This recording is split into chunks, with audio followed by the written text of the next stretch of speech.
Bonjour, ici c'est Laurence Sevagami. Pour ceux qui ne me connaissent pas, je vous invite à aller visiter mon site laurencesevagami.com et vous y découvrirez que j'accompagne les mamans à retrouver pleinement confiance dans leur rôle de maman. Aujourd'hui, je voudrais vous parler d'une attitude que beaucoup de parents ont et qui pourtant génère beaucoup de frustration et d'incompréhension chez les enfants. C'est le fait que quand votre enfant généralement veut vous parler d'une activité qu'il souhaite faire ou de ses rêves par exemple, de ce qu'il veut faire plus tard, souvent les parents se mettent dans la position où c'est eux qui vont faire cette chose. Par exemple, si votre enfant vous dit qu'il veut faire du skateboard et que vous n'êtes pas du tout quelqu'un qui aimait les activités à roulettes, on va dire, votre attitude première sera oui mais et si tu tombes, oui mais tu sais moi-même plus jeune je me suis cassé le bras, tu pourras plus aller à l'école, tu pourras plus faire telle autre activité, ça va être gênant. Donc, c'est une attitude que beaucoup de parents ont, de se projeter dans les rêves de leurs enfants et donc de donner une réponse en fonction d'eux-mêmes.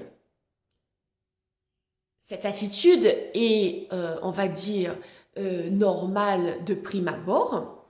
Mais moi, ce que je voudrais vraiment vous emmener à comprendre, c'est que le fait de donner comme réponse à vos enfants vos peurs d'abord, en lui disant et si, et mais si, il t'arrive ci ou ça, ce qui se passe, c'est que votre enfant, plutôt que d'entendre votre émerveillement par rapport à ses rêves, il entend vos peurs. Là, il y a deux solutions. Soit c'est un enfant qui a suffisamment confiance en lui, on va dire, et qui gardera ça dans un coin de sa tête et qui le fera un jour dès que ce sera possible. Donc là, je parle vraiment pour des projets de grande envergure. En ce qu'il s'agit du quotidien où votre enfant a envie de faire des activités un petit peu dangereuses pour les adultes, mais ô combien excitantes pour les jeunes, si à chaque fois il reçoit vos peurs d'abord, à un moment donné, euh, il aura perdu confiance en lui justement et du coup ses rêves vont être anéantis ou en tout cas beaucoup diminués. Or, en tant que parent, ce n'est pas ce que vous voulez. Je le sais, tous les parents sont pareils, ce n'est pas ce que vous voulez. Vous, ce que vous voulez, c'est être un confident pour votre enfant, c'est de l'encourager dans ses rêves, c'est de l'encourager dans son plein potentiel. Pour éviter cette situation, donc, où vous renvoyez d'abord vos peurs, je vous conseille cette semaine, la prochaine fois que vous êtes dans cette situation avec votre enfant, euh, en fait, de vous arrêter et de l'écouter pleinement. Euh, Plutôt que d'abord lui dire et si, demandez-lui qu'est-ce qui l'intéresse dans cette activité ou dans ce rêve qu'il vous parle. Écoutez ses émotions, écoutez ce qu'il y a derrière ces mots, parce que généralement il y a bien plus que des mots.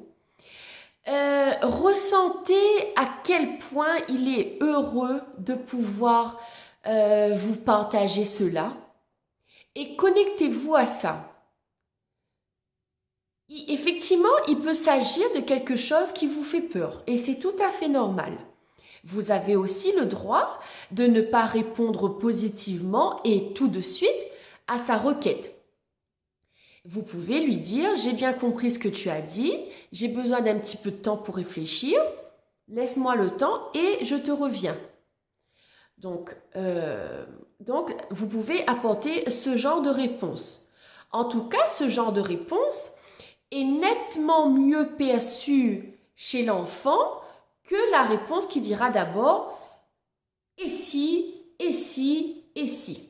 L'enfant a compris que vous avez besoin de temps pour réfléchir, de bien examiner la situation. Mais ce qu'il a surtout compris, c'est que vous n'avez pas mis un frein à sa requête. Voilà, donc je serais ravie de lire vos partages sur ma page Facebook Laurence Sivagami Coaching pour savoir qu'est-ce que cette vidéo, comment cette vidéo réagit chez vous et pourquoi pas de voir les situations que vous avez vécues en résonance avec ça. Pour celles et ceux qui se sentent appelés par aller plus loin, dans leur démarche de mieux-être, dans leur relation avec leurs enfants.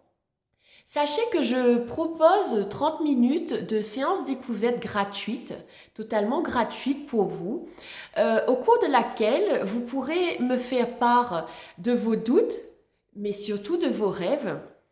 Et au cours duquel, donc pour cette séance, au cours d'une séance où je vous donnerai 3 de mes astuces pour ressentir pleinement votre bonheur d'être une bonne maman.